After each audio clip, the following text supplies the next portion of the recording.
यस screen देखिराख्नु भएको छ है? देखिरहेको छौँ सर। यस सर। हजुर सर देखिरहेको छ। हिजो हामीले यो टाइप्स अफ लुब्रिकेसन सिस्टमको सुरु गरेको थियौँ। टाइप्स अफ लुब्रिकेसन सिस्टम यानी इन्ट्रोडक्सनहरू, तिनीहरू एडिटिभ्सहरूको बारेमा, इन्ट्रोडक्सनको बारेमा, फङ्सन अफ लुब्रिकेन्टको बारेमा हिजो हामीले पढ्यौँ। आज चाहिँ हामी टाइप्स अफ लुब्रिकेसन सिस्टमको कन्टिन्यू गर्दैछौँ। टाइप्स अफ लुब्रिकेसन सिस्टममा मुख्य गरी 5 किसिमको लुब्रिकेसन सिस्टम प्रयोगमा भएको देखिन्छ। पहिलो भनेको पेट्रोल सिस्टम हो, दोस्रो स्प्ल्यास लुब्रिकेसन सिस्टम, तेस्रो प्रेसर फिड सिस्टम, चौथो भनेको combine splash plus pressure feed system र अर्को भनेको dry sump pressure feed system. प्राय गरी यो 5 किसिमको सिस्टम हुन्छ। फर्स्ट सिस्टम हिजो अलिकति हामी छोडेको थियौँ। त्यस पहिलो सिस्टम अथवा पेट्रोल सिस्टममा पेट्रोल प्लस लुब्रिकेन्ट माने पेट्रोलमा लुब्रिकेन्ट 2-3% मिसाएर राख्ने हो। त्यो लुब्रिकेन्ट मिसाएर फ्युल ट्याङ्कमा हाल्ने। पेट्रोलमा जस्तै 1 लिटर हाल्ने भयो भने 200 देखि 300 मिलिलिटर लुब्रिकेन्ट पेट्रोलमा मिसाउने अनि पेट्रोलमा मिसाएर अथवा पेट्रोल ट्याङ्कमा राख्ने, मिसाएर पेट्रोल ट्याङ्कमा राख्ने। जस्तै मोटरसाइकलहरूमा पहिलाको 2 स्ट्रोक इन्जिन मोटरसाइकलहरूमा प्रयोग गर्ने गर्थ्यो। अनि त्यही लुब्रिकेन्ट पेट्रोलसँग मिसेर अनि कार्बोरेटर हुँदै कम्बसन च्याम्बरमा पुग्छ अनि यो क्राङ्क केसभित्रमा पनि पुग्छ। अनि पेट्रोल चाहिँ बर्निङ हुन्छ, त्यसपछि लुब्रिकेन्टले लुब्रिकेटिङ अथवा स्लाइडिङ कम्पोनेन्ट्सहरू अथवा मेटिङ कम्पोनेन्ट्सहरूलाई लुब्रिकेट गर्ने काम गर्छ। यो प्राय चाहिँ पहिलाको 2 स्ट्रोक साइकल इन्जिनहरूमा प्रयोग गर्ने सिस्टम हो पेट्रोल सिस्टम चाहिँ।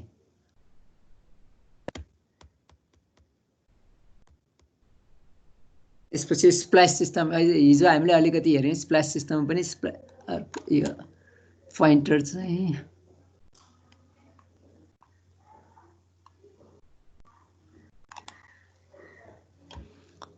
यो स्प्ल्यास लुब्रिकेसन सिस्टम। स्प्ल्यास भनेको छ्याप्ने भयो, छ्याप्ने लुब्रिकेसन सिस्टम। छ्याप्ने लुब्रिकेसन सिस्टममा यो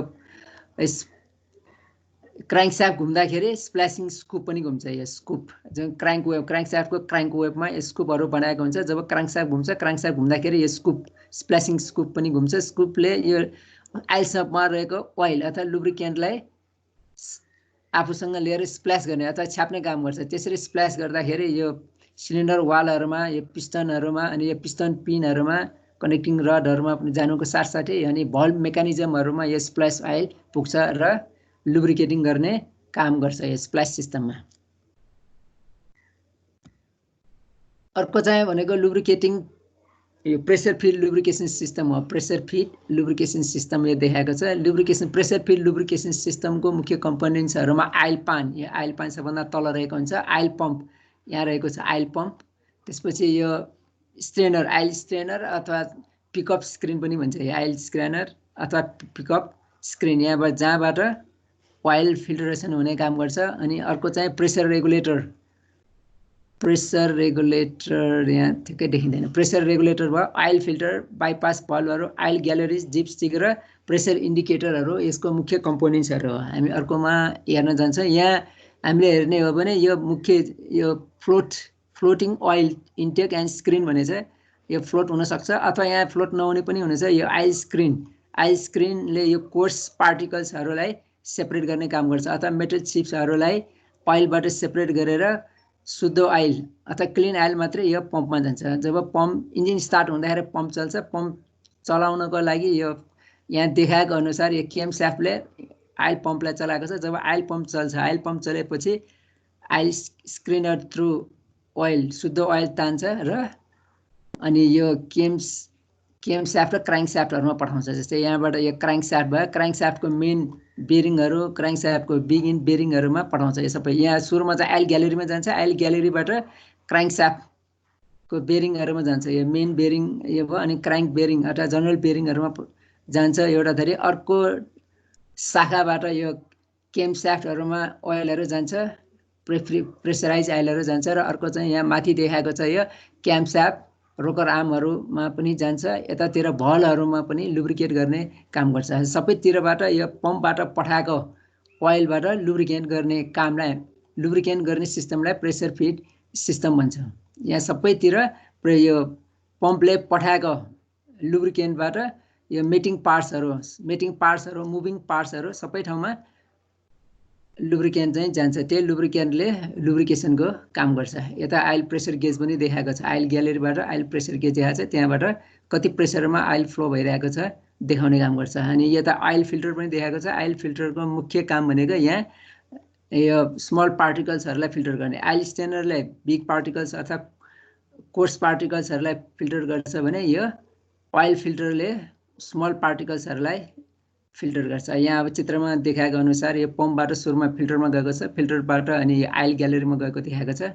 आइल ग्यालेरीबाट एउटा ब्रान्च आइल गेजमा गएको देखिन्छ, अर्को क्राङ्क स्याफ्ट, केम स्याफ्ट र रोकर आर्म स्याफ्टहरूमा गएको छ। यो प्रेसर फिड सिस्टममा ओइल पम्पबाट ओइल चाहिँ फिडिङ गर्ने काम गर्छ लुब्रिकेसन सिस्टमको लागि। यो पनि आइल पम्प, यो पनि प्रेसर फिड सिस्टमकै पिक्चर देखाएको। यहाँ राम्रोसँग लेखेको छ। यो स्ट्रेनर, आइल स्ट्रेनर यसले फिल्टर गर्ने काम गर्छ। आइल पम्प भयो, त्यसपछि फेरि आइल फिल्टर छ। आइल फिल्टरबाट ब्रान्चिङ भएर यो पहिला आइल ग्यालेरीमा जान्छ, आइल ग्यालेरीबाट यो क्राङ्क स्याफ्टमा जान्छ। क्राङ्क स्याफ्टमा पनि दुइटैमा जानु पर्यो। जस्तै अब यहाँ चित्रमा देखाएको अनुसार मेन बेरिङमा गयो, मेन बेरिङबाट जनरल बेरिङतिर गएको छ। त्यसरी जानलाई यहाँ बेरिङ होलहरू बनाएको हुन्छ। मेन क्राङ्क स्याफ्टको मेन बेरिङमा यहाँ होलहरू बनाएको हुन्छ लुब्रिकेसन सिस्टमको लागि। अनि सुरुमा बेरिङमा जान्छ, मेन बेरिङमा जान्छ, मेन बेरिङबाट जनरल बेरिङमा यसरी ओइल जान्छ। यता पनि हेर्दाखेरि सुरुमा मेन बेरिङमा गयो, त्यसपछि जनरल बेरिङमा गएको देखाएको छ। सुरुमा यहाँ पनि मेन बेरिङमा गयो, त्यसपछि जनरल बेरिङमा गएको छ क्राङ्क स्याफ्टको। अनि यहाँ एउटा ब्रान्च कता गयो त भन्दाखेरि यो आइल प्रेसर गेजमा गएको देखाएको छ। अर्को ब्रान्च चाहिँ यो रोकर आर्म स्याफ्ट, रोकर आर्मतिर गएको छ। यो क्याम स्याफ्टतिर पनि यताबाट गएको छ। भनेपछि सम्पूर्ण मुभिङ पार्ट्सहरू र मेटिङ पार्ट्सहरूमा प्रेसराइज ओइल गएर इन्जिन कम्पोनेन्ट्सहरू लुब्रिकेट हुन्छ भने त्यस्तोलाई हामी प्रेसर फिड लुब्रिकेसन सिस्टम भन्छौँ। अर्को चाहिँ यहाँ कम्बाइन सिस्टम छ, combine lubrication system. Combine lubrication सिस्टममा यो स्प्ल्यास एन्ड प्रेसराइज सिस्टम दुइटै हुन्छ। स्प्ल्यासिङ सिस्टमबाट आइल स्प्ल्यास गर्छ अघिको स्कुपले, अनि अर्को चाहिँ प्रेसर फिड सिस्टम। दुइटै सिस्टम छ भने त्यस्तोलाई कम्बाइन सिस्टम अथवा स्प्ल्यास एन्ड प्रेसर सिस्टममा पनि भनिन्छ। प्रेसर सिस्टममा पम्पले काम गर्ने भयो, कम्बाइन सिस्टममा स्प्ल्यास सिस्टममा स्कुप घुमेर स्कुपले ओइल पिकअप गरेर स्प्ल्यास गर्ने भयो। दुइटै यसमा चाहिँ कम्बाइन सिस्टम छ। प्रायः जसो अहिलेको गाडीहरूमा यो कम्बाइन सिस्टमहरू प्रयोग गरेको देखिन्छ। अर्को किसिमको पनि पाइन्छ ड्राई सम्प लुब्रिकेसन सिस्टम भनेर। ड्राई सम्प लुब्रिकेसन सिस्टम पनि प्रेसराइज्ड लुब्रिकेसन सिस्टम हो। यहाँ पुरा देखिएन कि क्या है। अनि यसमा चाहिँ एउटा एक्स्ट्रा प्रेसर फिड सिस्टममा भने एक्स्ट्रा एउटा आइल रिजर्भायर हुन्छ। यो त यो इन्जिन भयो, इन्जिन कम्पोनेन्ट। यो इन्जिन भयो, यो इन्जिनको आइल सम्प, इन्जिनको आइल सम्प यहाँ छ। त्यसपछि स्क्याभेन्जिङ आइल पम्प। जब इन्जिन आइल सम्पमा लुब्रिकेटिङ आइल अथवा आइल कलेक्ट हुन आउँछ, त्यसलाई तानेर स्क्याभेन्जिङ पम्पले तानेर आइल रिजर्भायरमा पठाउँछ।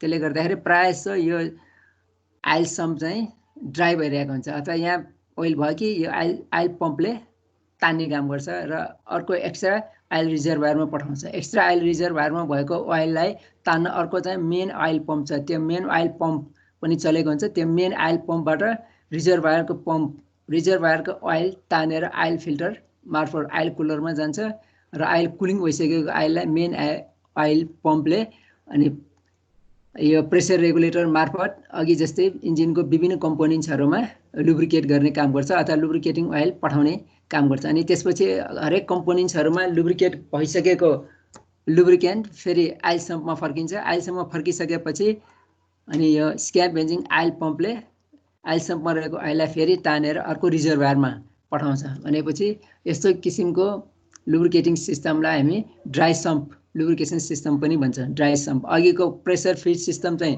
वेट पम्प भयो, वेट टाइपकोमा यो आइल सम्पमा आइल रिजर्भ भइराख्ने भयो अथवा त्यहीँको तानेर इन्जिनमा पठाउने भयो भने यसमा चाहिँ एक्स्ट्रा आइल रिजर्भायर हुन्छ। एक्स्ट्रा आइल रिजर्भायरमा आइल सम्पमा रहेको आइललाई तानेर पठाउने काम गर्छ। भनेपछि यसमा ड्राई सम्पमा एउटा एक्स्ट्रा आइल रिजर्भायर हुने भयो प्रेसर फिड सिस्टममा भन्दा अथवा वेस्ट सिस्टममा भन्दा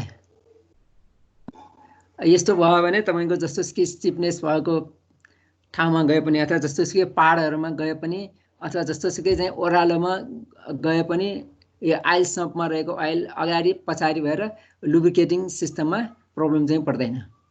ड्राई सम्प यो प्रेसर फिड सिस्टम भयो भने एकदम स्टिफ अथवा धेरै पहाडहरूमा ओह्रालो अथवा उकालो भयो भने इन्जिन ओइल आइल सम्पको अगाडि भागतिर जाने अथवा पछाडिको भागतिर जाने हुँदाखेरि आइल पम्पले आइल तान्न नसक्ने अवस्था भएर लुब्रिकेसन सिस्टममा प्रब्लम आउन सक्ने भएको कारणले गर्दाखेरि यो ड्राई सम्प सिस्टम चाहिँ प्रयोगमा ल्याएको देखिन्छ। अर्को चाहिँ टाइप्स अफ फिल्ट्रेसन सिस्टम यहाँ राम्रोसँग देखिँदैन। यो फिल्ट्रेसन सिस्टममा हेर्ने हो भने दुई किसिमको फिल्ट्रेसन सिस्टम छ। एउटा चाहिँ फुल फ्लो आइल फिल्ट्रेसन सिस्टम छ भने यो फुल फ्लो आइल फिल्ट्रेसन सिस्टम, अर्को चाहिँ बाइपास आइल फिल्ट्रेसन सिस्टम छ। इन्जिन आइलमा लुब्रिकेटिङको लागि पठाउने आइललाई चाहिँ फिल्टर गरेर पठाउने, फिल्टर गरेर त पठाउने तर कसरी फिल्टर गरेर पठाउने भन्ने आधारमा यो फिल्ट्रेसन सिस्टम दुई किसिमको भयो। त्यसमा फुल फ्लो र बाइपास फिल्ट्रेसन सिस्टम। यो चित्रमा देखाएको बाइपास फिल्ट्रेसन सिस्टम हो। बाइपास फिल्ट्रेसन सिस्टममा यहाँ तल आइल सम्प देखाएको छ, त्यसपछि यो कोर्स फिल्टर अथवा आइल स्ट्रेनर यता देखाएको छ, त्यसपछि यो आइल पम्पबाट आइल तानेर एउटा तानेर फालिसकेपछि एउटा चाहिँ फ्युल फिल्टर भएर बाइपास फ्युल फिल्टर भएर डाइरेक्ट रिजर्भायरमा फर्किन्छ। सरी, यो चाहिँ रिजर्भायर अथवा आइलसम्म फर्किन्छ भने अर्को लाइन अर्को एउटा ब्रान्चबाट गएको ओइल इन्जिनको बेरिङहरूमा अथवा चाहिँ क्राङ्कस्याफ्ट, केमस्याफ्ट र यो भल्भ मेकानिजमहरूमा लुब्रिकेटिङको लागि जान्छ र त्यहाँ लुब्रिकेट भइसकेपछि फेरि आइल सम्पमा झर्छ। भनेको मतलब यहाँबाट जति पनि यो पम्पले तानेर फालेको फ्लुइड अथवा पम्पले तानेर आइल सम्पमा रहेको ओइल पम्पले तानेर जुन डेलिभर गरेको छ त्यो दुई भागमा विभाजन हुन्छ र दुई भागमा विभाजन गरेको केही पार्टहरू चाहिँ आइल फिल्टर भएर आइलसम्म फर्किन्छ र केही पार्ट अफ ओइल इन्जिन बेरिङहरूमा लुब्रिकेसनको लागि जान्छ र आइल सम्पमा त्यो फर्किन्छ भने त्यस्तोलाई हामी बाइपास सिस्टम फिल्ट्रेसन सिस्टम भन्छौँ।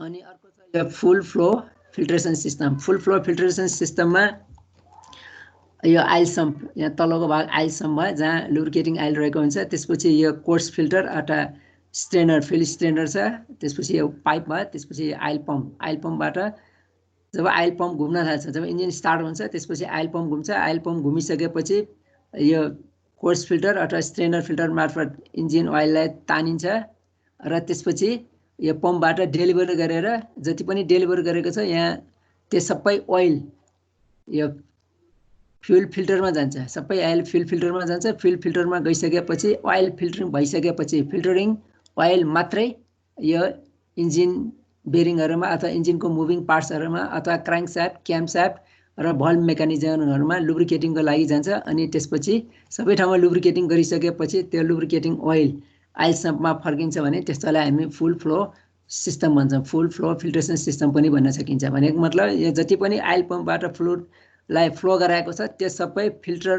मार्फत फिल्टरिङ भइसकेपछि मात्रै त्यो इन्जिन कम्पोनेन्ट्सहरू लुब्रिकेटिङको लागि ओइल जान्छ भने त्यस्तोलाई हामी फुल फ्लो फिल्टरिङ सिस्टम अथवा फुल फ्लो सिस्टम पनि भन्ने गर्छौँ। यस्तो बेलामा यसमा एउटा डेन्जर चाहिँ यो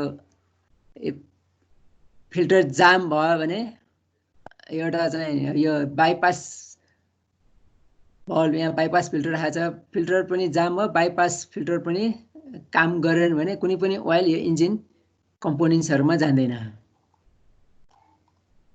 त्यस्तो नहोस् भन्नको लागि यो चाहिँ अब फ्युल फिल्टर टाइममा फेर्नु पर्यो र अनि यो बाइपास फ्युल फिल्टरमै भएको बाइपास भल्भले चाहिँ राम्रोसँग काम गर्ने इन्सर्ट चाहिँ हामीले गर्नुपर्छ। काम गरेको छ भने यो फ्युल फिल्टर बिग्रे पनि बाइपास सिस्टम भएर इन्जिन लुब्रिकेसनको लागि जान्छ। अन्यथा यो फ्युल फिल्टर पनि जाम हुने र बाइपास फ्युल फिल्टरमा रहेको बाइपास भल्भ पनि बिग्रिने हो भने अनि इन्जिन लुब्रिकेसन सिस्टममा प्रब्लम पर्छ र इन्जिन सिज हुने सम्भावना हुन्छ।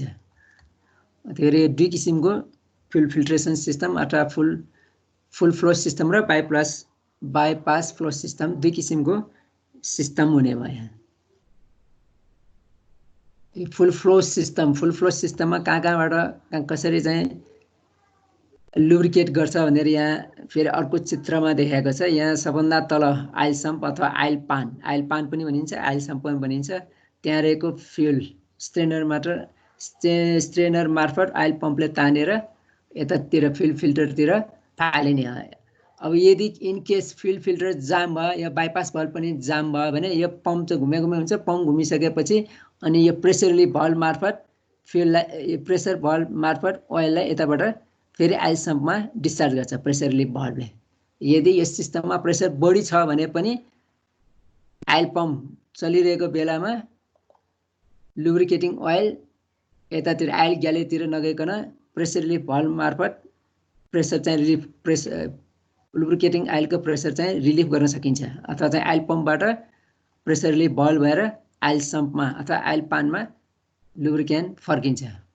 अनि त्यसपछि यदि अब प्रेसर ठिक छ, फ्युल फिल्टर क्लग छैन अथवा जाम छैन भने फ्युल फिल्टरबाट सुरुमा मेन आइल ग्यालेरीमा जान्छ। मेन आइल ग्यालेरीबाट एउटा लाइन यो प्रेसर स्विचमा जान्छ, अर्को प्रेसर युनिट गेजमा पनि प्रेसर गेजमा अथवा चाहिँ आइल प्रेसर स्विचमा जान्छ। आइल प्रेसर स्विच जहाँबाट चाहिँ यो सफिसियन्ट लुब्रिकेन्ट छ या छैन भने देखाउँछ। जस्तै त्यसको लागि एउटा बत्ती बलेको हुन्छ, प्रेसर पुग्यो भने बत्ती निप्छ, प्रेसर लो भयो भने बत्ती बलिराख्ने हुन्छ। त्यो वार्निङ आइल वार्निङ ल्याम्प हुन्छ। त्यो ल्याम्पको लागि अपरेट गर्नको लागि आइल प्रेसर स्विच प्रयोग गर्न सकिन्छ। अर्को चाहिँ पार्ट आइल ग्यालेरीमा गएको ओइलले चाहिँ यो आइल स्प्रे गर्ने र टाइमिङ गियरहरूमा जाने हुन्छ। यो स्प्रे होल टाइमिङ गियरतिर जाने। अर्को लाइन क्राङ्क जर्नल, क्राङ्क पिन, सिलिन्डर बोर्डतिर पिस्टनतिर जाने, पिस्टन पिनतिर गएको देखाएको छ। अर्को लाइन चाहिँ रोकर आर्म र क्याम्पशाफ्टतिर जान्छ। हजुर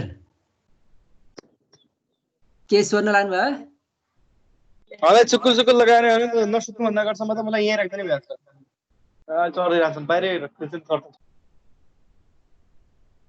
अनि यो पनि यो flow of oil to filters अघि पनि भनिसकेको छ।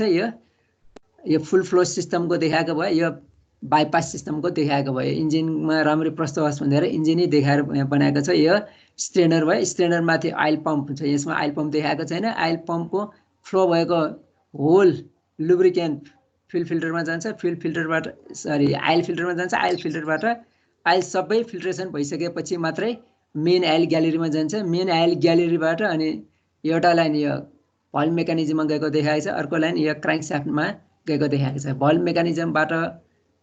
भल्भ मेकानिजमतिर गएको लुब्रिकेन्ट यो सिलिन्डर हेड, सिलिन्डर ब्लक भएर आइलसम्म फर्केको देखाएको छ।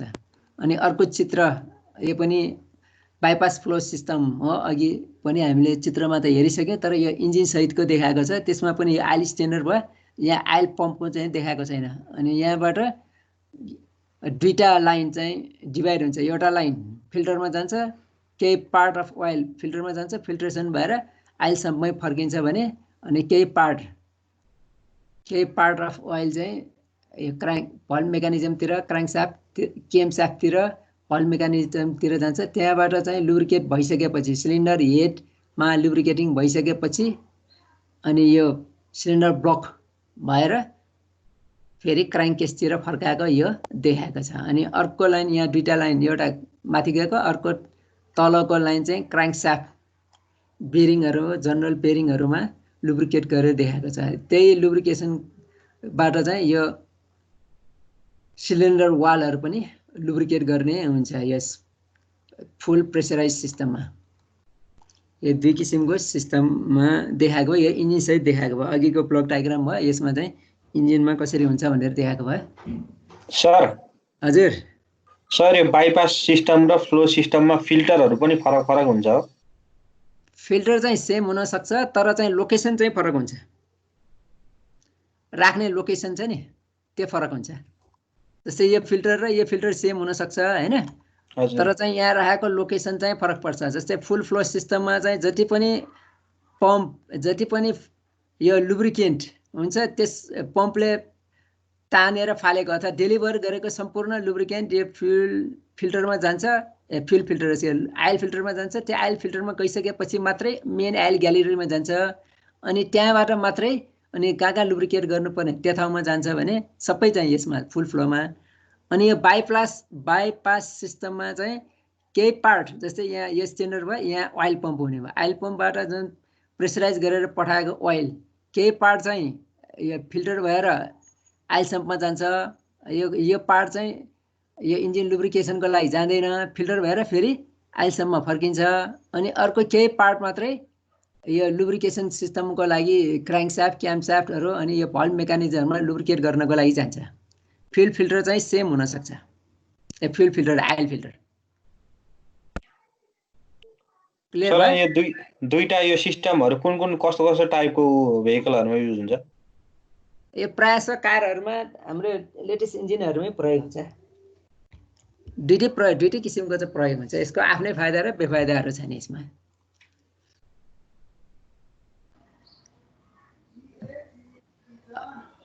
बुझ्नुभयो? यसमा चाहिँ फुल फ्लोमा अब यो फिल्टर पुरा बन्द भयो भने बाइपास सिस्टम यहाँ फ्युल फिल्टरमै हुने भयो, त्यो बाइपास सिस्टमबाट जानुपर्ने भयो। यदि अब बाइपास भल पनि बिग्रेको छ अनि यो फ्युल फिल्टर पनि क्लग भइसकेको छ भने लुब्रिकेटिङ आइल चाहिँ यो इन्जिनको मुभिङ पार्ट्सहरुमा जान सक्दैन। अनि अर्को बाइपास हजुर बाइपास सिस्टममा त अब पहिला यो हाफ ओइल चाहिँ फिल्टरमा जाने हो, हाफ चाहिँ माथि लुब्रिकेसनमा जाने भने चाहिँ त्यसमा त पार्टिकल्सहरु पनि जस्तै जाने भयो नि सिधै हैन लुब्रिकेसनमा। फिल्टर ओइल भएन त्यो जान सक्छ। त्यही भएर यहाँ एउटा राखेको छ, यो फिल्टरले जति चाहिँ फिल्टरिङ गर्छ र अर्को यो आइल स्ट्रेनरले जति फिल्टर गर्न सक्छ त्यति फिल्टर गर्ने भयो हैन। त्यसले चाहिँ नसकेको काम चाहिँ डाइरेक्ट यो मुभिङ जहाँ लुब्रिकेट गर्छ त्यो ठाउँमा जाने भयो। त्यो चाहिँ त्यो पार्टिकल्सहरुले त्यसमा त्यो लुब्रिकेसनमा इफेक्ट गर्दैन, त्यसले गर्दा फ्रिक्सन कोर्नी हुँदैन र त्यो पार्टिकल्सहरु गयो भने त हुन्छ। यो स्ट्रेनर आइल स्ट्रेनर छ नि हैन, एउटा पार्ट त यसले कन्टिन्युअसली फिल्टर गरिरहेको हुन्छ, एउटा पार्ट चाहिँ त्यो छ। अब त्यसरी गर्दा गर्दै पनि यदि यो स्ट्रेनरबाट यो आइल स्ट्रेनर अथवा यो फिल्टरबाट फिल्टर गर्न सकेन भने चाहिँ यो त जान्छ, त्यसले गर्दाखेरि स्क्रैच हुने सम्भावना हुन्छ। स्ट्रेनरले नि फिल्टर गर्छ सर? स्ट्रेनरले पनि फिल्टर गर्छ। स्ट्रेनरले चाहिँ कोर्स फिल्टर भन्छ, यो एकदम सानो पार्टिकल चाहिँ फिल्टर गर्न सक्दैन हैन, अलिकति कोर्स खालको चाहिँ फिल्टर गर्न सक्ने हुन्छ।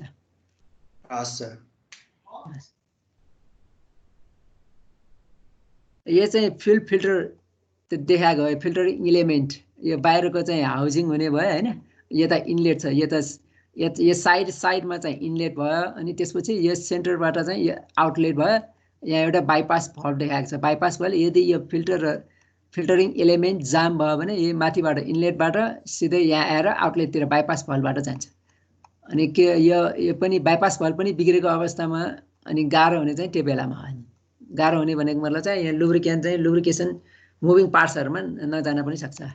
यो चाहिँ अब पेपरहरु प्रायः पेपरहरुबाट पनि बनेको हुन्छ अथवा चाहिँ फोमहरुबाट पनि बनेको हुन सक्छ। यो फिल्टरिङ एलिमेन्ट चाहिँ अब यहाँ चाहिँ के भने चाहिँ रेजिन इम्प्रेग्नेटेड पेपर भनेको छ हैन। यो रेजिन चाहिँ इम्प्रेग्नेटेड गरेको यो पेपरहरु छ, त्यो पेपरहरुबाट चाहिँ फिल्टर भएर जाने। जस्तै यहाँबाट इन भयो अनि फिल्टरिङ एलिमेन्टबाट फिल्टरिङ भएर यो सेन्टरबाट निस्किने हो। यो सेन्टरमा पनि पालपालहरु छन् हैन, त्यो पालपालबाट निस्किन्छ। यो आउट सेन्टरमा निस्किन्छ, सेन्टर निस्किसकेपछि आउटलेटबाट बाहिर जान्छ। यो पनि फिल्टरिङ एलिमेन्ट पनि थुप्रै किसिमको हुन्छ, यसमा चाहिँ एउटा किसिमको मात्रै हुन्छ। हजुर सर, त्यो फुल फ्लो सिस्टममा कन्टिन्युअसली फिल्ट्रेसन भइरा हुन्छ हो लुब्रिकेटिङ? हजुर हजुर हो। अनि अर्कोमा चाहिँ पार्शियली मात्र थोरै मात्र गर्छ। पार्शियली एउटा चाहिँ पार्शियली फिल्टर भइरा हुन्छ, अर्को चाहिँ फिल्टर नभएकै आइल स्ट्रेनर मात्रै फिल्टर भएको गइरा हुन्छ। यहाँ हेर्नुस् त एउटा चाहिँ यहाँ यो चाहिँ आइल स्ट्रेनर भयो, यसमा चाहिँ पम्प चाहिँ देखाएको छैन। यहाँनिर आइल पम्प छ भनेर हामीले विचार गरौँ। अनि त्यसपछि यहाँबाट गइसकेपछि यहाँ दुई भागमा विभाजन गरेको छ हैन, दुईटा पार्टमा। एउटा पार्ट चाहिँ कहाँ जान्छ, केही भाग चाहिँ यो फिल्टरमा जान्छ, फिल्टर भइरहेको हुन्छ भने अर्को केही भाग चाहिँ मानौँ आधी भाग अथवा त्यो अब आधी भाग गएको छ भने, अनि जुन आधी भाग जान्छ आधी भाग चाहिँ विथआउट फिल्ट्रेसन भन्दा पनि यो फिल्टर सेकेन्डरी फिल्टर भनौँ त्यहाँबाट चाहिँ फिल्टर नगरिकन जाने हो। एउटा आइल स्ट्रेनर त छँदैछ त्यहाँबाट त फिल्टर त भइहाल्छ। अनि बाइपासमा एउटा चाहिँ कन्टिन्युअसली फिल्टर भएर आइल सम्पमै जान्छ। जुन फिल्टर भएको लुब्रिकेटिङ आइल यो इन्जिनको लुब्रिकेसन पार्टमा चाहिँ जाँदैन। स्ट्रेनरबाट फिल्टर भएको आधी पार्ट जति मात्रै यो फिल्टरिङ आधी पार्ट मात्रै फिल्टर भएको लुब्रिकेन्ट अनि इन्जिन कम्पोनेन्ट्सहरू लुब्रिकेट गर्नलाई जाने हो यहाँ। हस् सर, हस्, थ्याङ्क यू। वेलकम। यो फिल्टर भयो, फिल्टर देखाएको भयो है। यता केसिङ भयो, यता केसिङ भयो, यो पिक्चरको फिल्टरिङ इलिमेन्ट भयो, यताबाट आउटलेट भयो। यहाँ फिल्टरभित्र पनि एउटा बाइपास भल्भ देखाएको छ। बाइपास भल्भ कुन बेला प्रयोग हुन्छ भने यहाँ यो आउटलेट बन्द भयो भने अनि यताबाट इनलेटबाट डाइरेक्ट यो बाइपास भल्भलाई खोलेर सिस्टममा ओइल जान्छ।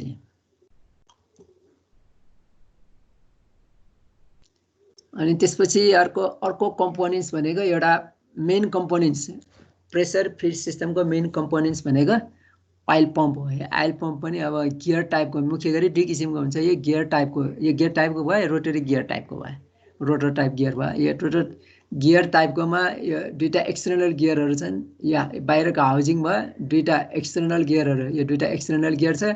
अनि यसमा दुईटा एक्सटर्नल गियरमा एउटा ड्राइभ गियर, अर्को ड्रिभन गियर हुन्छ। यो ड्राइभ गियरलाई केमस्याफ्ट गियर मार्फत प्रायः जस्तो केमस्याफ्ट गियर मार्फत चाहिँ यो ड्राइभ गियरलाई घुमाएको हुन्छ। ड्राइभ गियरले ड्रिभन गियरलाई घुमाउँछ। ड्रिभन गियरलाई घुमाइसकेपछि दुईटै गियरहरू घुम्दाखेरि यो पार्ट इनलेट पार्टमा यहाँ भ्याकुम क्रिएट हुन्छ। भ्याकुम क्रिएट भइसकेपछि यहाँबाट तलको आइलसम्ममा रहेको ओइललाई सक्सन गरेर तान्छ। अनि यो घुम्ने क्रममा यसरी फेरि हुँदै आउटलेटबाट बाहिर जान्छ। यताबाट पनि यताको फेरि हुँदै यो आइललाई ट्र्याप गरेर दुईटा गियर टिटको बिचमा र हाउजिङको बिचमा ओइललाई ट्र्याप गरेर रोटेटिङको क्रममा यहाँ आउटलेटतिर जान्छ। त्यस्तै यता साइडमा पनि यो गियर घुम्ने क्रममा अब जुन इनलेटबाट आएको ओइल छ त्यो ओइललाई दुईटा गियर टिथ र यो हाउजिङको बिचमा ओइललाई ट्र्याप गर्छ। ओइललाई ट्र्याप गरिसकेपछि यो घुम्ने क्रममा आउटलेटतिर जान्छ। यहाँ बिचको दुईटा एउटा गियर यो अनि तलको दुईटा गियरको बिचमा यहाँ गियर मेस भएको छ। त्यो गियर मेसको कारणले गर्दाखेरि आउटलेटतिरबाट गएको ओइल ब्याक फ्लो चाहिँ हुँदैन। केही मात्रामा त ब्याक फ्लो हुन्छ। यो चाहिँ 100% इफिसियन्ट त छैन, त्यही भएर केही मात्रा चाहिँ जान सक्छ। यो चाहिँ 90% इफिसियन्ट छ भने पनि 10% मात्रै ब्याक फ्लो हुनसक्छ। तर म्याक्सिमम चाहिँ बाहिर यो आउटलेटबाटै सिस्टमतिर ओइललाई फ्लो गराउने काम गर्छ। पम्पको मुख्य काम भनेकै ओइललाई चाहिँ ट्रान्सफर गर्ने हो। अथवा चाहिँ हाम्रो जिउमा भन्ने हो भने मुटुले जस्तै काम गर्ने। मुटुले चाहिँ ओइल हाम्रो चाहिँ रगत फ्लो गराए जस्तै यो आइल पम्पले लुब्रिकेटिङ आइललाई फ्लो गराउने काम गर्छ। आइलसम्म रहेको ओइललाई चाहिँ सक्सन गरेर तान्ने अनि त्यसपछि डेलिभरी साइडबाट सिस्टममा ओइल चाहिँ डेलिभर गर्ने काम यो गियर टाइप पम्पले गर्छ। त्यस्तै अर्को चाहिँ रोटर पम्प पनि हुन्छ। रोटर टाइप पम्प भन्छ। दुई किसिमको यहाँ रोटरहरू यो घुम्ने क्रममा मेस भएर ओइललाई प्रेसराइज गरेर पठाउने काम हुन्छ। यो प्रायः जस्तो दुई किसिमको आइल पम्प युज हुन्छ हाम्रो भेहिकलहरूमा। त्यसपछि यहाँ 4 स्ट्रोक साइकल इन्जिन क्यारेक्टरिस्टिक्स भनेको चाहिँ इन्जिन क्यारेक्टरिस्टिक्स यहाँ भनेको चाहिँ यो लुब्रिकेन्ट प्रयोग गर्ने हिसाबले चाहिँ भनेको भयो।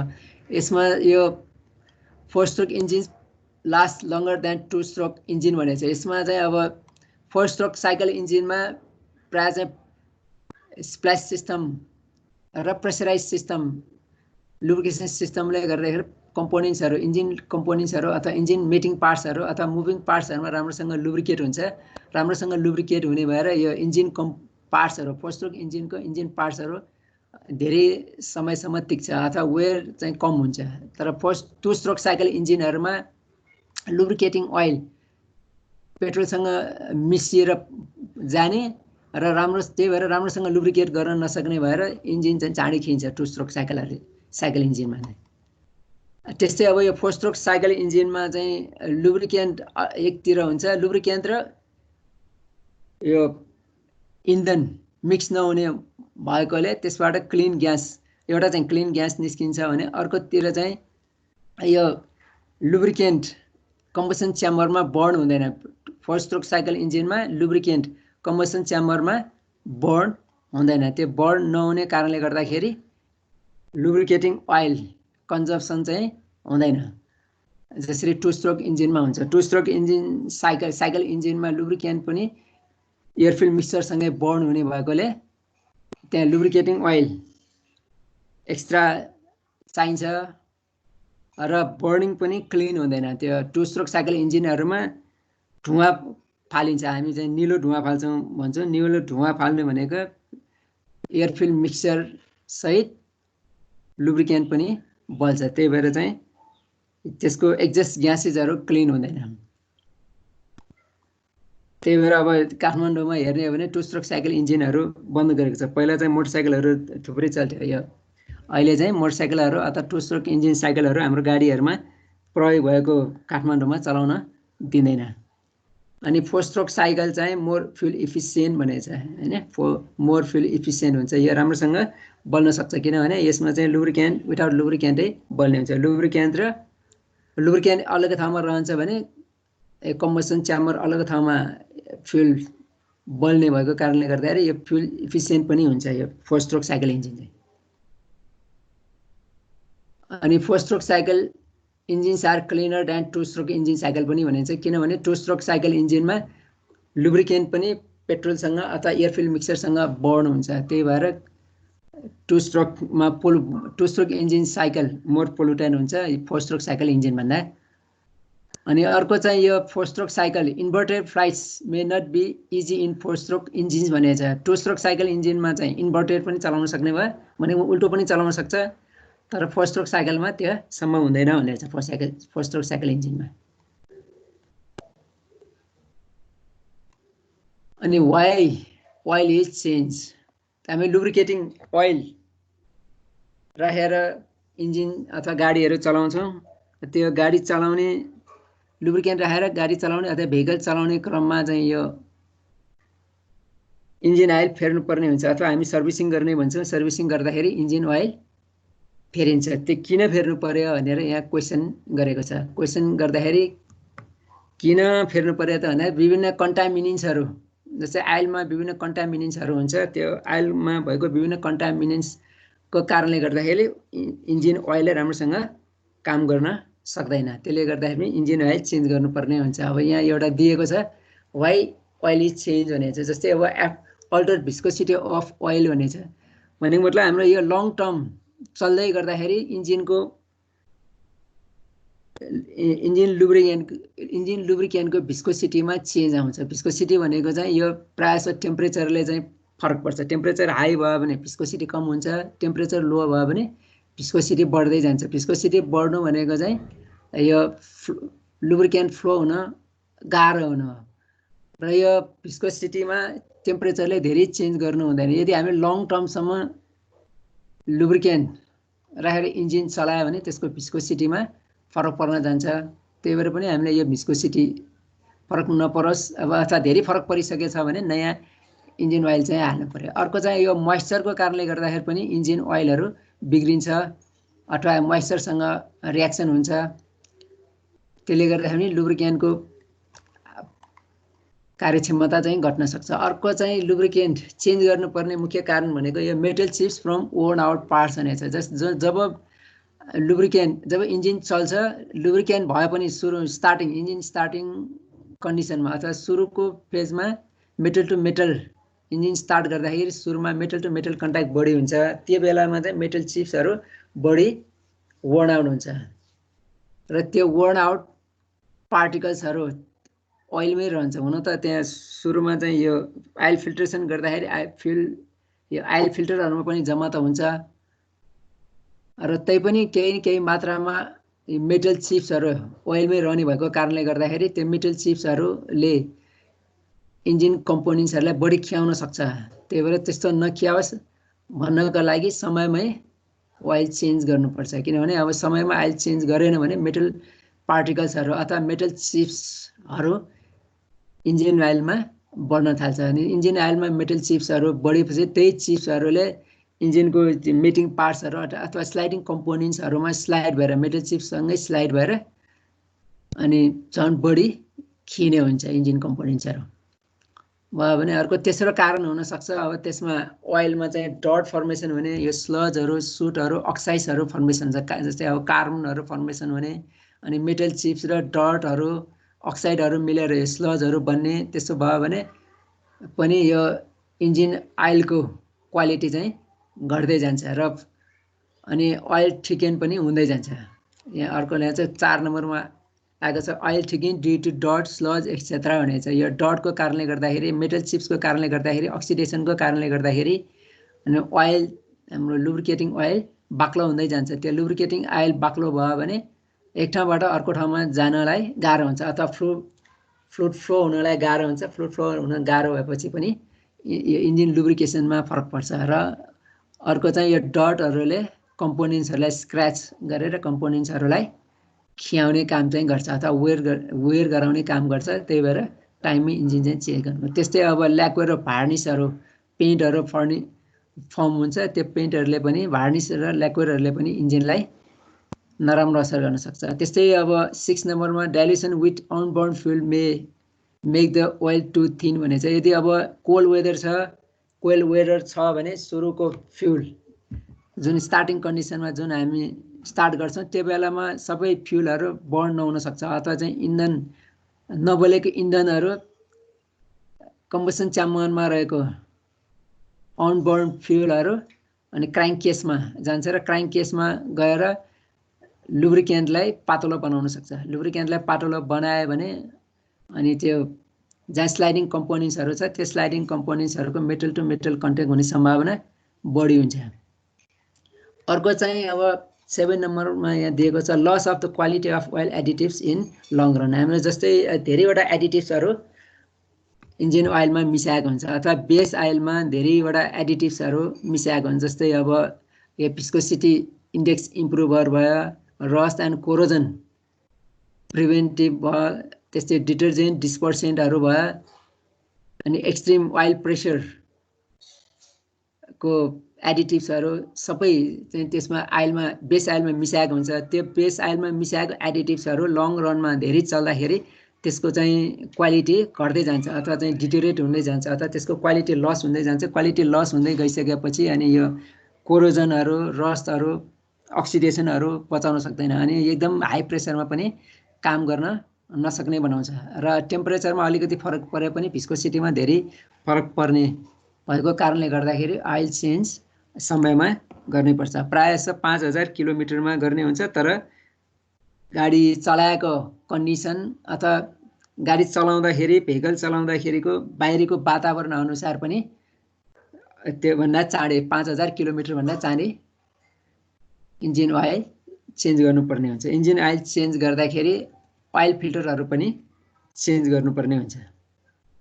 इन्जिन ओइल चेन्ज गर्ने तर ओइल फिल्टर चेन्ज गरेन भने ओइल फिल्टरमा रहेको पार्टिकल्सहरू फेरि त्यो न्यू ओइलमा मिक्स भएर जान्छ। त्यही भएर चाहिँ इन्जिन ओइल चेन्ज गर्दाखेरि ओइल फिल्टर्सहरू पनि चेन्ज गर्न जरुरत हुन्छ।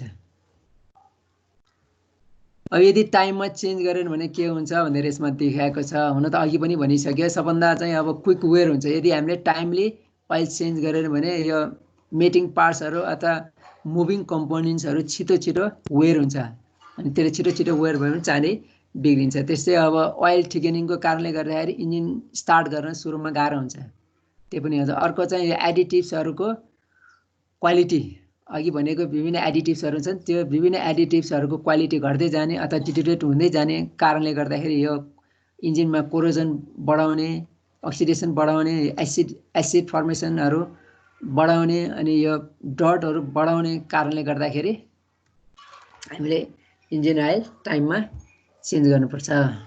अनि ओइल कन्जप्सन, इन्जिन ओइल टाइममा चेन्ज गरेन भने ओइल कन्जप्सन पनि बढी हुनुको साथसाथै यो पिस्टन रिङहरू स्टिकी हुनसक्छ।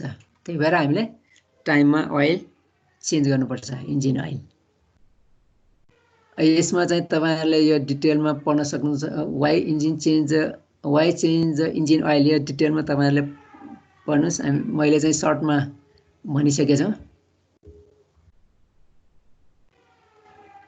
चेन्ज ओइल फिल्टर भने चाहिँ अघि भने जस्तै टाइमली ओइल चेन्ज गर्दाखेरि ओइल फिल्टर पनि चेन्ज गर्नुपर्छ। आइल फिल्टर चेन्ज गर्दाखेरि यो म्यानुफ्याक्चरिङ कम्पनीले रिकमेन्डेड गरेको आइल फिल्टर चाहिँ चेन्ज गर्नुपर्छ।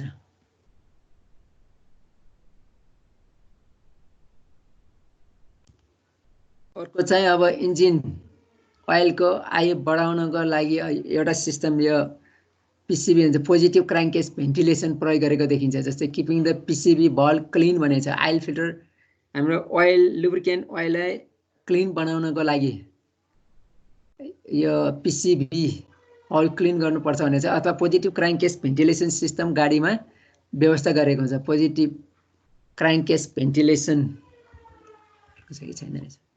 त्यसमा चाहिँ फ्रेस ओइल यताबाट जस्तै यो एयर फिल्टर भयो, यो इन्जिन, यो ठुलो इन्जिन भयो, यो थ्रोटल भयो देखाएको भयो। यो यहाँबाट फ्रेस इन जान्छ, यो एयर फिल्टर भयो। एयर फिल्टरबाट एउटा एयरको लाइन यहाँ इन्जिनमा पठाएको हुन्छ। इन्जिनमा कम्बसन च्याम्बरमा होइन कि इन्जिन ब्लक मार्फत क्राङ्क केसमा पठाएको हुन्छ। क्राङ्क केसमा पठाउँदाखेरि यहाँ एक्जस्ट ग्यासहरू यदि यहाँ यो पिस्टन रिङहरूबाट अथवा पिस्टनबाट तल एक्जस्ट ग्यासेसहरू गएको छ अथवा मोइस्चरहरू छ, त्यसो भने त्यो ग्यासेसहरूलाई क्लिन गर्नको लागि यहाँबाट एक्स्ट्रा फ्रेस एयर गएको हुन्छ। त्यो फ्रेस एयरलाई यहाँ पिसिबी भल्भ मार्फत फेरि इन्जिनभित्र नै पठाउँछ। यहाँबाट इन्जिनभित्र पिसिबी भल्भ यहाँ छ। पिसिबी भल्भ भनेको पोजिटिभ क्राङ्केस भेन्टिलेसन भल्भ हुन्छ। यो वान वे भल्भ हुन्छ। यहाँ भित्रको यो क्राङ्क केस भित्र रहेको ग्यासेसहरू अथवा चाहिँ फ्रेस एयर विथ ग्यासेस चाहिँ यो पिसिबी भल्भबाट इन्जिन साइडतिर पठाउन सक्छ। तर चाहिँ इन्जिन साइडको यो कम्बसन च्याम्बरमा रहेको ग्यासेस अथवा फ्रेस एयरहरू यो पिसिबी भल्भबाट चाहिँ उल्टो फ्लो हुन दिँदैन यो पिसिबी भल्भले। यो चाहिँ वान वे भल्भ हो।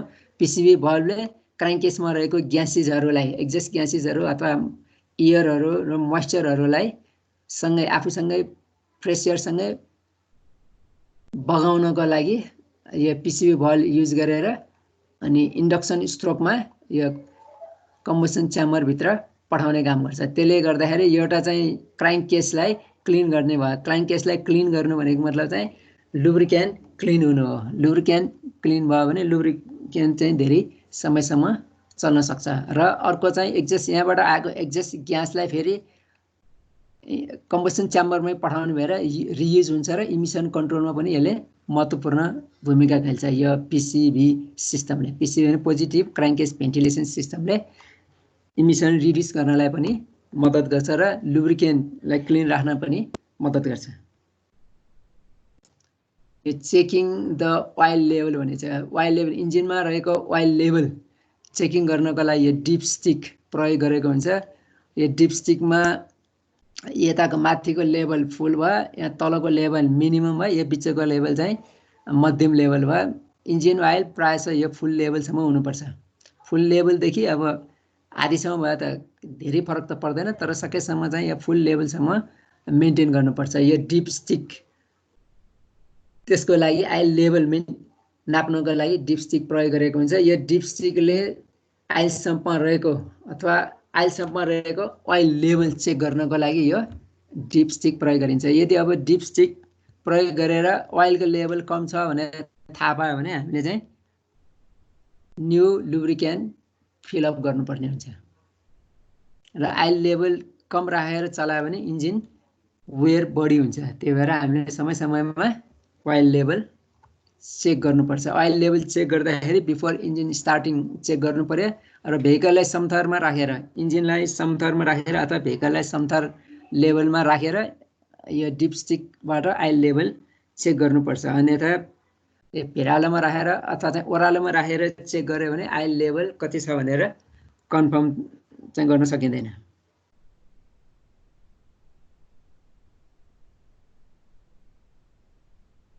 यो तपाईहरुले अब स्लज भने के हो, ल्याक्वेयर र भार्निस भने के हो, तपाईहरुले चाहिँ जान्न चाह्यो भने यहाँबाट पढ्न सक्नुहुन्छ।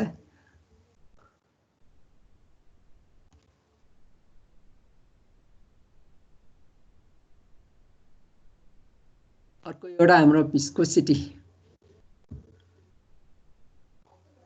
ओइल भिस्कोसिटी भनेको चाहिँ यो फ्लो अफ रेजिस्टेन्स हो, property of flow of resistance हो। यो भिस्कोसिटी भनेको चाहिँ त्यो हो। यो भिस्कोसिटीलाई प्रायः जसो टेम्परेचरले धेरै असर गर्छ। प्रेसर र सियर रेटले भन्दाखेरि पनि टेम्परेचरले धेरै असर गर्छ। टेम्परेचर धेरै असर गर्नु भनेको टेम्परेचर बढ्यो भने भिस्कोसिटी घट्छ, भिस्कोसिटी बढ्यो भने फ्लुइडिटी बढी हुन्छ, फ्लुइडिटी बढी भयो भने मेटल टु मेटल कन्ट्याक्ट हुने सम्भावना बढी हुन्छ। त्यस्तै अब टेम्परेचर कम भयो, भिस्कोसिटी बढ्न थाल्यो भने फ्लुइड फ्लो हुनलाई अथवा लुब्रिकेन्ट फ्लो हुनलाई गाह्रो हुन्छ। त्यो रेजिस्टेन्स बढ्छ, राम्रोसँग फ्लो हुन सक्दैन। त्यसले गर्दा इन्जिन पावर पनि लस हुन सक्छ अथवा चाहिँ इन्जिन चाँडै खिन सक्छ। किनभने अब इन्जिन मुभिङ कम्पोनेन्ट्सहरूमा छिटोभन्दा छिटो लुब्रिकेन्ट पुर्याउन सकेन भने मेटल टु मेटल कन्ट्याक्ट लामो समयसम्म हुन्छ र चाँडै इन्जिन कम्पोनेन्ट्सहरू अथवा मेटिङ कम्पोनेन्ट्सहरू अथवा स्लाइडिङ कम्पोनेन्ट्सहरू चाँडै खिन्छ।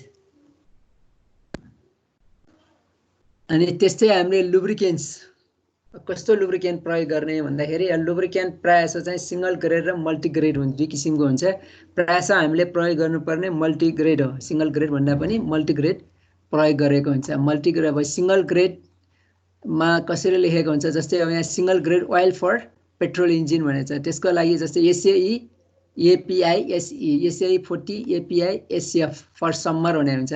त्यो एसएईले सोसाइटी अफ अटोमोटिभ इन्जिनियर्स भनेर देखाउँछ, यसले भिस्कोसिटी देखाउने भयो 30। एपिआई भने अमेरिकन पेट्रोलियम इन्स्टिच्युट भयो। एस भनेको S for spark ignition engine अथवा चाहिँ पेट्रोल इन्जिन भयो। इले चाहिँ अब कसको क्वालिटी कस्तो छ भनेर त्यो देखाउँछ। यो एबिसिडी, यो चाहिँ एबिसिडिइएफजिएचदेखि चाहिँ एन क्वालिटीसम्म आइसकेको छ। यो एबिसिडिइएफसम्म त एब्सोल्युट भइसकेको छ अथवा प्रयोगमा ल्याएको छैन। अहिले चाहिँ हाई क्वालिटीको लुब्रिकेन्ट प्रयोग गरेको देखिन्छ।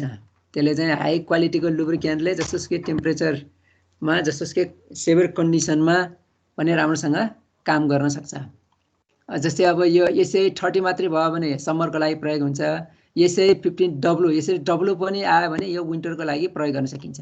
यो चाहिँ सिङ्गल ग्रेड भयो। जस्तै 30 भनेको समरमा प्रयोग गर्ने, 15W भयो भने चाहिँ यो विन्टरमा प्रयोग गर्ने। अब यो दुइटै एकै ठाउँमा राख्यो भने अनि जस्तै SAE 20W 40 API SM for all season भनेको छ। यो चाहिँ डब्लु आउने बित्तिकै विन्टरको लागि भयो, यहाँ डब्लु नभएको समरको लागि भनेको छ। विन्टरको लागि हामीले दुइटै सिजनको लागि प्रयोग गर्नको लागि SAE 20W 40 API SM for all season भनेर हुनसक्छ। अब एसएमबाट एसएन पनि आइसक्यो होला सायद। यसो भयो भने यो मल्टिग्रेड आइल भयो। विन्टरलाई पनि हुने, यताको चाहिँ समरलाई हुने, दुइटै सिजनलाई हुनेलाई चाहिँ हामी अल सिजन भन्छौँ। त्यस्तो प्रायः मल्टिग्रेड इन्जिन ओइल हामीले प्रयोग गर्नुपर्छ। र यहाँ एस लेखेको छ भने यो पेट्रोल इन्जिनको लागि भयो। यसको सट्टामा यहाँ सी लेखेको छ भने कम्प्रेसन इग्निसन इन्जिन अथवा डिजेल इन्जिनको लागि भनेर प्रयोग गरिन्छ। एस लेखेको छ भने एपिआई पछि एसएम अथवा एसएल एसएन लेखेको छ भने त्यो पेट्रोल इन्जिनको लागि भयो। त्यसको साथ एस नलेखिकन सी लेखेको छ भने त्यो डिजेल इन्जिनको लागि भयो। जस्तै अब यहाँ multigrade oil for petrol and diesel engine दुइटैको लागि प्रयोग गर्न मिल्ने भयो। SA 20W 50 SA 20W 50 API SM CF भनेकोमा चाहिँ एसएम पेट्रोल इन्जिनको लागि भयो, सिएफ डिजेल इन्जिनको लागि भयो। यस्तो लेखेको छ भने यो प्रायः लुब्रिकेन्टको बट्टामा डब्बामा त्यसरी लेखेको हुन्छ। त्यसरी लेखेको छ भने यो दुइटै इन्जिनलाई हरेक सिजनको लागि प्रयोग गर्न सकिन्छ। त्यो हिसाबले लुब्रिकेन्ट मल्टिग्रेड र सिङ्गल ग्रेड दुई किसिमको हुने भयो। हामीले सकेसम्म मल्टिग्रेड इन्जिन ओइल प्रयोग गर्नुपर्छ। र यो ग्रेडिङ मल्टिग्रेड र सिङ्गल ग्रेडले के फरक पर्छ भन्दाखेरि टेम्परेचर कति टेम्परेचरसम्म त्यो ओइल प्रयोग गर्न सकिन्छ भने एउटा यहाँ देखाएको छ सिन्थेटिक ओइल एसएई 15W 50 छ भने यसको टेम्परेचर रेन्ज कति भयो त यहाँ सिधै आउँदाखेरि -30 डिग्रीसम्म यसले काम गर्ने भयो भने +200 डिग्रीसम्म यसले काम गर्न सक्छ। यो एसएई 15W 50 ग्रेड लुब्रिकेन्टले। त्यस्तै अब एसए 15W 50 मात्रै भयो। सिन्थेटिक बाहेक अर्को ओइलले चाहिँ कतिसम्म काम गर्ने भयो त -30 डिग्रीदेखि +80 डिग्रीसम्म काम गर्न सक्छ। त्यस्तै एसए 50 यो सिङ्गल ग्रेड भयो। यो दुईटा मल्टिग्रेड भयो। अनि एसए 50 भनेको सिङ्गल ग्रेड भयो। सिङ्गल ग्रेड समरको लागि त्यसले भयो भने यो जस्तै यो 0 डिग्रीदेखि 150 डिग्रीसम्म यसले काम गर्न सक्छ। त्यस्तै अब एसए 5W 20 मल्टिग्रेड आइल प्रयोग गर्ने हो भने यसले -20 डिग्रीदेखि -20 डिग्रीदेखि 140 डिग्रीसम्म काम गर्न सक्छ यो लुब्रिकेन्ट आइलले। त्यस्तै अब फुल्ली सिन्थेटिक ओइल 5W20 छ भने यसले चाहिँ -40 डिग्रीदेखि +110 डिग्री सेन्टिग्रेडसम्म काम गर्न सक्छ। त्यही भएर हाम्रो रेन्ज हेरी, हाम्रो वातावरणको टेम्परेचर, वेदर हेरी, टेम्परेचर हेरी कुन आइल प्रयोग गर्ने त्यो सेलेक्ट गर्नुपर्ने हुन्छ। यो विभिन्न आइलको विस्कोसिटी इक्विभ्यालेन्सहरू देखाएको भयो यसमा। यो पिक्चरमा engine oil viscosity change with temperature देखाएको छ। यदि अब सिंगल ग्रेडको आइल हो भने जब टेम्परेचर बढ्दै जान्छ विस्कोसिटी ड्रास्टिकली चेन्ज हुन्छ, यसो यो देखाएको छ यहाँ। अनि यदि मल्टिग्रेड आइल, यहाँ यस मल्टिग्रेड आइल राख्ने हो भने यो इन्जिन टेम्परेचर धेरै चेन्ज भयो भने विस्कोसिटीमा ड्रास्टिकली चेन्ज आउँदैन, यो जस्तो चाहिँ चेन्ज आउँदैन। त्यही भएर हामीले चाहिँ विस्कोसिटी नियरली कन्स्ट्यान्ट राख्नको लागि, कन्स्ट्यान्ट त ठ्याक्कै त हुँदैन, नियरली कन्स्ट्यान्ट राख्नको लागि हामीले मल्टिग्रेड इन्जिन ओइल प्रयोग गर्नुपर्छ।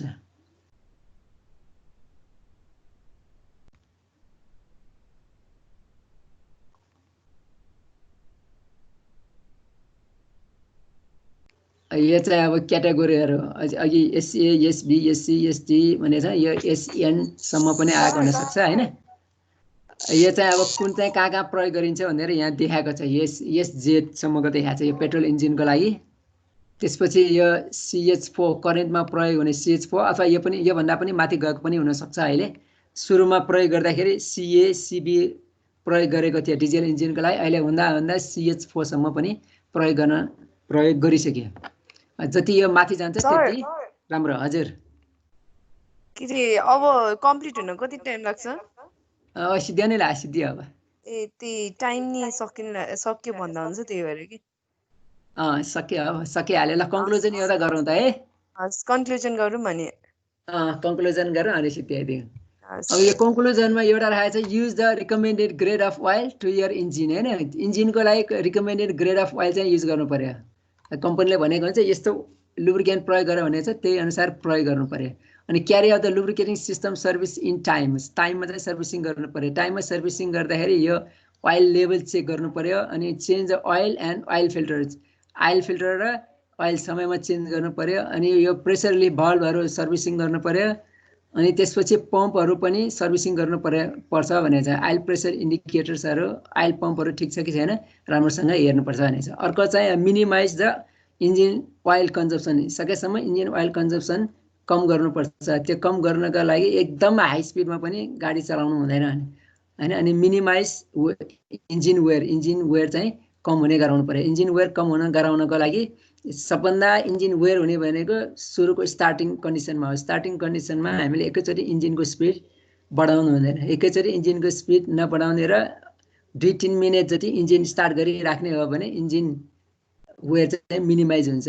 त्यस्तै avoid sludge formation as far as possible भनेको छ होइन। सकेसम्म चाहिँ use vehicle for long distance drive, त्यो नहुन पनि सक्छ। अब धेरै डिस्टेन्समा गयो भने मोइस्चरहरू फर्मेसन नहुने, त्यस मोइस्चर फर्मेसन भइहाल्यो भने भाइपोराइजेसन हुने, त्यस्तो हुन्छ। भनेको मतलब चाहिँ टाइममा सर्भिसिङ गऱ्यो भने इन्जिनलाई चाहिँ बढी लाइफ चाहिँ अथवा लङ्गर लाइफ चाहिँ बनाउन सकिन्छ। ल आजलाई यति गर्नु पर्ला होइन। यो चाहिँ लुब्रिकेसन सिस्टमको चाहिँ पुरा हुन्छ। र अर्को चाहिँ हामी इन्जिन तपाईँहरूको हाजिर गर्नेतिर लाग्छौँ है।